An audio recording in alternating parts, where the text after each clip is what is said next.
Global skill development mission में आपका स्वागत है। Chapter 35 direct indirect fourth part. Examples, direct speech के examples. He said mathematics is a science. Indirect speech, he said that mathematics is a science. Direct speech, he said sun rises in the east. Indirect speech, he said that sun rises in the east. Tense didn't change because reported speech is the universal truth.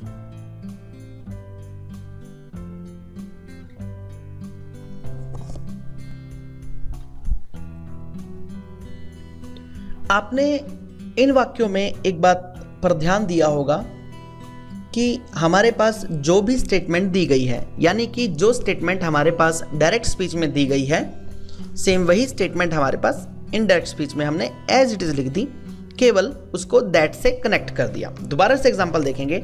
The teacher said the sun rises in the east. Direct speech, the teacher said that the sun rises in the east.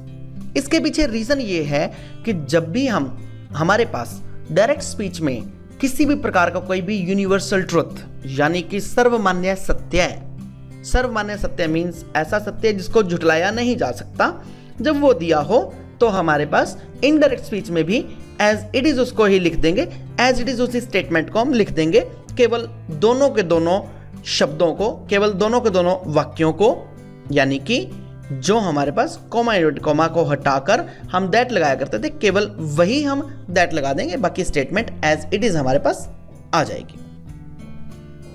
Assertive sentence में rule देखते हैं। Remove the quotation marks in the statement and use the conjunction that, यानी कि quotation marks जो थे हमारे comma comma उसको हटा दीजिए स्टेटमेंट में से और कंजंक्शन दैट लगा दीजिए।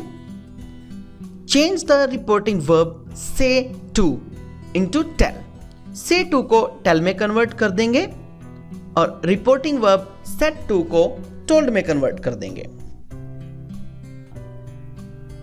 नोट, ही सेड दैट, ये हमारे पास करेक्ट है। ही टोल्ड मी दैट, ये भी करेक्ट है, लेकिन he told that, that will be incorrect. Examples देखिए। I will work hard to get first class, said Lazar. Lazar said he would work hard to get first class. Indirect speech. You can do this work, said Nelson to John C. Direct speech में Nelson told John C that he could do that work. He says, I'm glad to be here this evening. Direct speech. He says that he is glad to be there that evening. I'm going to the library now, said David. Direct speech. David said that he was going to the library then. Indirect speech. अब हम indirect speech में direct speech को convert करने का imperative sentences का method सीखते हैं। Imperative sentences मैं पुनः आपको याद कराना चाहूंगा। इंपेरेटिव सेंटेंसेस वो सेंटेंसेस हुआ करते हैं जिनमें किसी भी प्रकार का कोई भी ऑर्डर दिया जाए, कोई रिक्वेस्ट की जाए या फिर कोई भी सजेशन दिया जाए, यानी कि कोई भी आदेश, कोई भी सुझाव या फिर किसी भी प्रकार की कोई भी प्रार्थना की जाए। इसके रूल्स क्या हैं? Remove the quotation mark in an imperative sentence, यानी कि इंपेरेटिव सेंटेंस के कोटेशन मार्क को हटा दिया जाए। Use to if it is an affirmative sentence. अगर ये अफर्मेटिव सेंटेंस है, यानी कि साधारण वाक्य है, तो वहां से हम टू हटा देंगे और निगेटिव में नोट टू का प्रयोग कर देंगे if the sentence begins without don't. Don't use that, इसमें दैट का प्रयोग नहीं होगा। omit the word please, use the word request instead of say, यानी कि प्लीज वर्ड को हटा दीजिए, से के स्थान पर रिक्वेस्ट वर्ड का प्रयोग करें। If the direct speech contains a request और a command, the reporting verb like say, said, change to tell, request, order, command, etc. in its correct tense. कुछ उदाहरणों की सहायता से हम इसको समझेंगे। Don't talk in the class, said the teacher to the boys, direct speech. The teacher advised the boys not to talk in the class. उपरोक्त वाक्य में आप देख रहे हैं कि हमारे पास एक निगेशन का सेंटेंस था जो कि डोंट से शुरू था, तो डोंट को हटाकर हमने नॉट टू कर दिया, यानी कि अलग से हमने इंडिविजुअली नॉट का प्रयोग नहीं किया। और देखिए, जो अध्यापक का भाव था उन बच्चों को कहने के लिए, उसको हमने एडवाइज्ड में कन्वर्ट कर दिया। कारण कि एक टीचर जो है वो अपने विद्यार्थियों को एडवाइस ही तो देगा। ठीक, तो दोबारा से वो चीज हमारे पास क्लियर है कि जब भी हम कोई भी बात कहना चाहते हैं, उसको अपने शब्दों में कहने को direct speech to indirect speech कहते हैं। अगले एग्जांपल से देखते हैं। Please give me something to eat, I am hungry, the old man said to them, direct speech. Now the old man requested them to give him something to eat and said that he was hungry. Indirect speech में इस प्रकार से sentence बना। Be careful, said he to her, direct speech. He ordered her to be careful. Bring me a cup of tea, said Nelson to Andrea, direct speech. Nelson asked Andrea to bring him a cup of tea. Indirect speech में इस प्रकार से sentence बना। Interrogative sentences यानी कि ऐसे वाक्य हैं जिनमें प्रश्न दिया हो, उनको किस प्रकार से कन्वर्ट करेंगे from direct speech to indirect speech.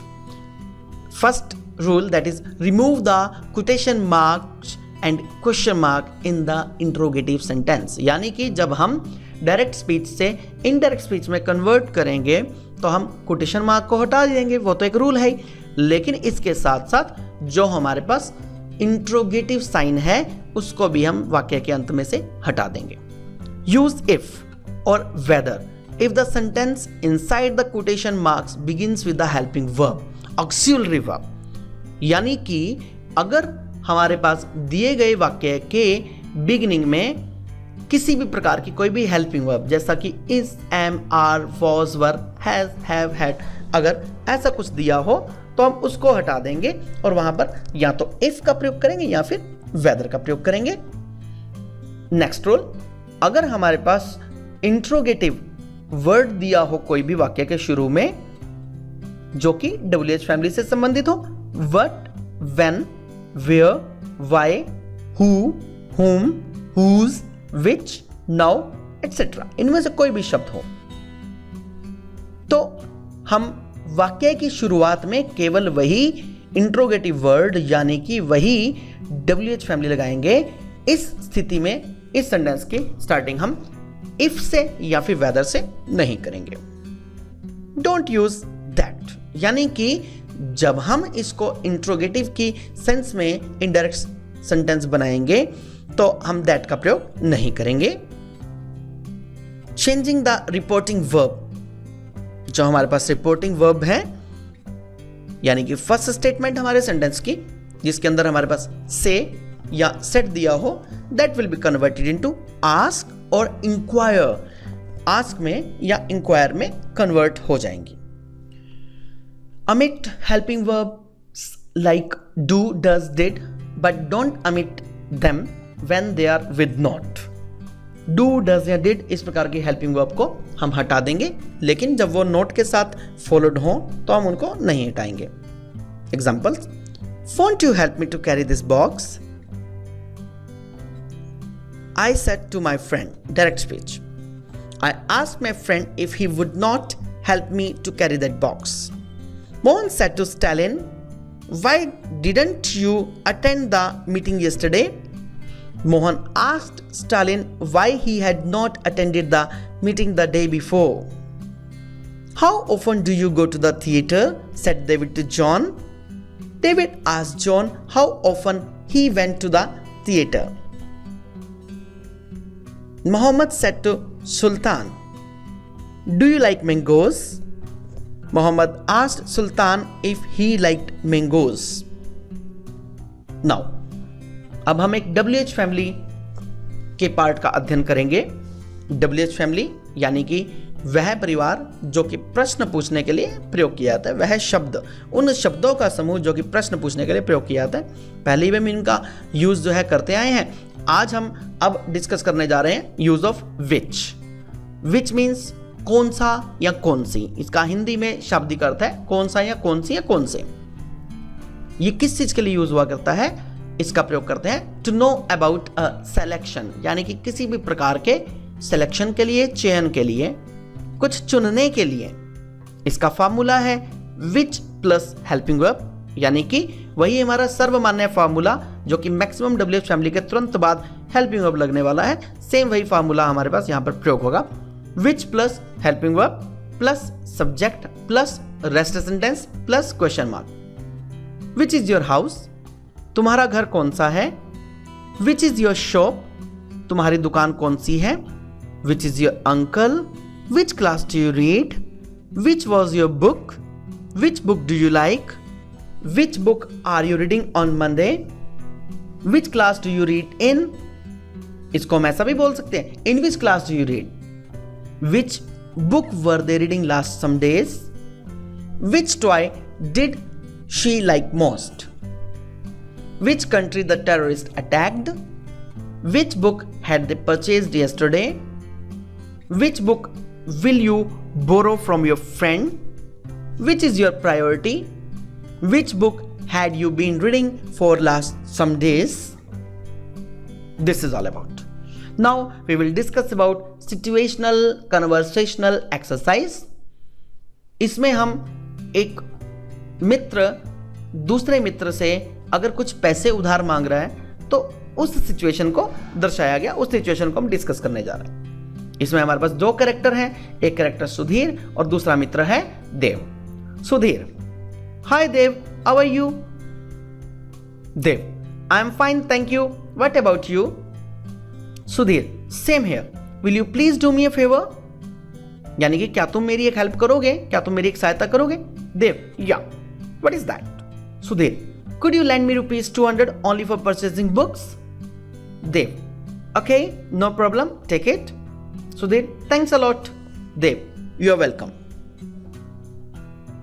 Conversation between doctor and patient. व्यक्ति को बीमार होने पर डॉक्टर के पास जाना ही पड़ता है, इसलिए हमने डॉक्टर और पेशेंट के बीच की भी एक सिचुएशन यहां पर डाली। Doctor, how can I help you, यानी मैं आपकी किसी प्रकार से सहायता कर सकता हूं। Patient, I am not feeling well. Doctor, for how long, कितने समय से। Patient, since यस्टर ewe.